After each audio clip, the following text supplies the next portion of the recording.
What up, homies of the interwebs? It's Lugnuts.Guapo coming at you from Maverick Harley-Davidson, and today we are test riding the XL 1200N. That is the 1200 iron. Roll that intro.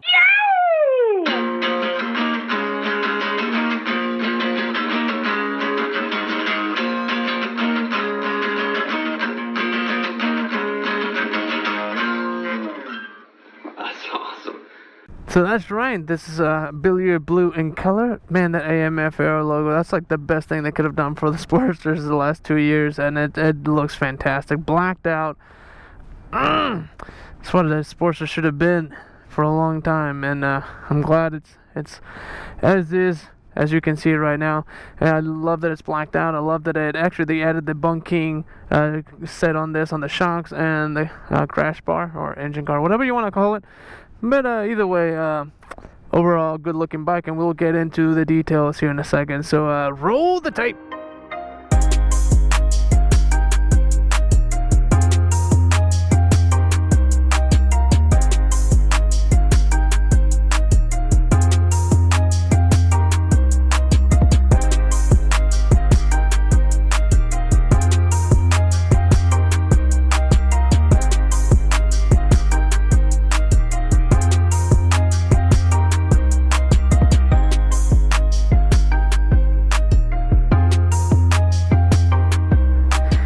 Yes, indeed, my friends.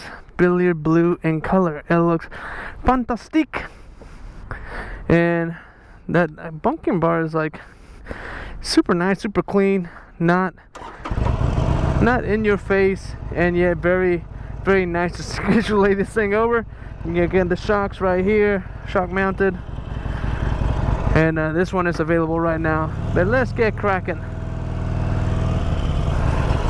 I'm afraid that I'm gonna have a camera mounted down there. I hope it doesn't get destroyed going around the corner.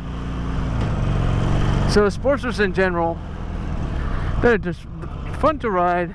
They are kind of relics in their own way, because other than fuel injection, everything else is just old. And even fuel injection is not that, it's not that new either. But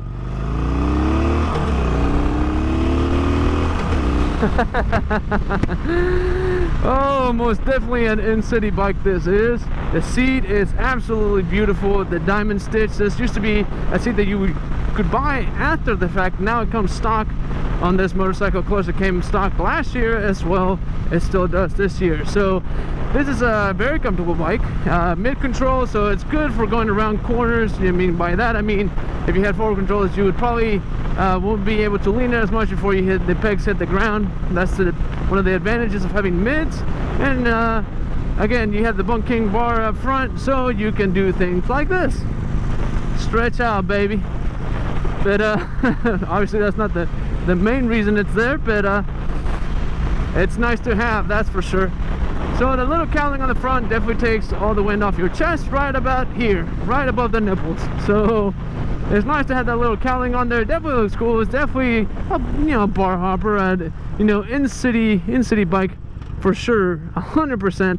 I have friends that have ridden these things cross country, and I'm sure it's great, but I would rather do that on a touring bike. Now these old Evo motors, man, I don't know that they will be around that long, to be quite honest with you. They've been around what, 20 years, something like that. Maybe I'm making that up, but they've been around for a long time, since obviously the Evo. And it's going to be a bummer to see these things go. And the reason I think they're going to go is because I think in Europe they stopped selling them in Europe, because it doesn't pass like whatever the emissions law they have over there, and I'm pretty sure they're not going to be passing those emission laws here in the United States. I might be wrong, but I said it last year. I thought for sure last year was the last year of the Sportster.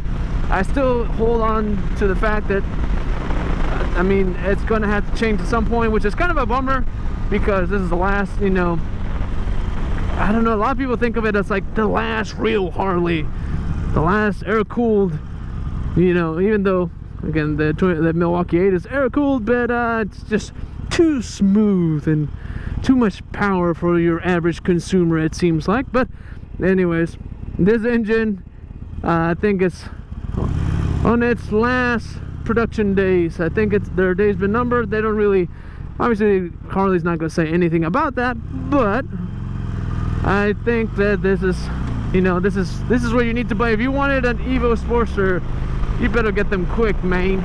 Especially one of these newer ones, man. They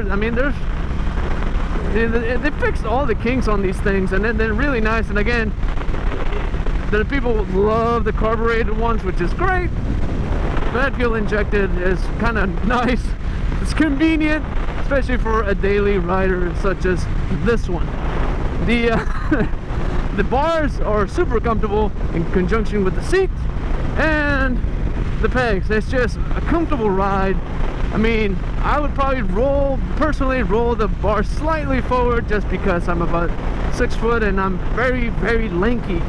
So I would like to be able to stretch my arms a little bit further. But other than that, I mean, this bike is nice. It really is. I think Harley finally like nailed the iron, and at the same time it's like, did they really? Because this is basically a 72. If you don't remember the 72s, just think of this chromed out with spoke wheels, and there you have it. This is the exact same motorcycle. And I mean, the tank a little slightly different, obviously, but it's basically the same thing.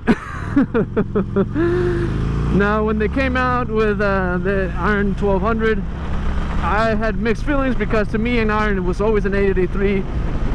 But obviously 883 compared to the 1200, there is a good difference in my mind between the two motors, and this was kind of an excuse for them to like black it out and say this is a completely new motorcycle. It really isn't. It's just, you know, Sportsters haven't really changed that much in a long time, other than the way they mount the motors compared to how they were, like, you know, around 2000 and prior. I mean, they're super smooth. You can actually ride these on the highway quite comfortably, but maybe not for a long period of time. But again, people do that all the time. The Sportster is just, man, it's just such a solid platform, man. I'm really curious to see what they're going to replace it with. I'm predicting it right now, man. I predicted it last year, and there's the time is running out for these platforms. I mean, for this particular combination, I would love to see maybe if they were going to change the motor, because I feel like they're going to have to eventually, and they go liquid cooled or whatever the case may be, which I know, oh my gosh, all the Harley lovers are going to absolutely hate that. I would love to see this with a liquid cooled, you know, motor, which I feel it's bound to happen with the new it was not the Revolution motor, but the new I can't even think right now, but y'all know what motor I'm talking about. The motor's going to be on the Pan America, the Street Fighter. There's a modular, you know, engine, so I feel like they're gonna just either fit that in a Sportster frame or just completely replace what we know the Sportster to be. So they might call it a Sportster and then different frame, different motor, and people are gonna be upset about that, which, hey, I understand. It's kind of like the last iconic Harley, I feel, but it is what it is, man. It is what it is. So you might as well get one now.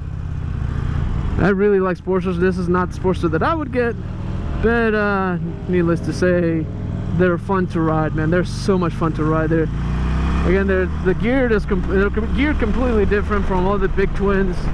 5-speed transmission, so I mean, maybe not the greatest for highway, but they're so much fun in the city. They're so nimble, and they're definitely not starter bikes. I know a lot of people think, oh, it's a small bike, therefore it's a starter bike. I wouldn't say that's the case, because they're very top heavy. So, and the clutch is not the most friendly. I mean, I would rather get a big V-twin or even a street rod for that matter as I have a starter bike before I got a Sportster. But Sportsters are just fun, man. They're a breed of their own, and I'm gonna be sad to see them go. But anyways, that's all I got for you guys today. So in the meantime, get on your Harley and get some wind therapy. Later.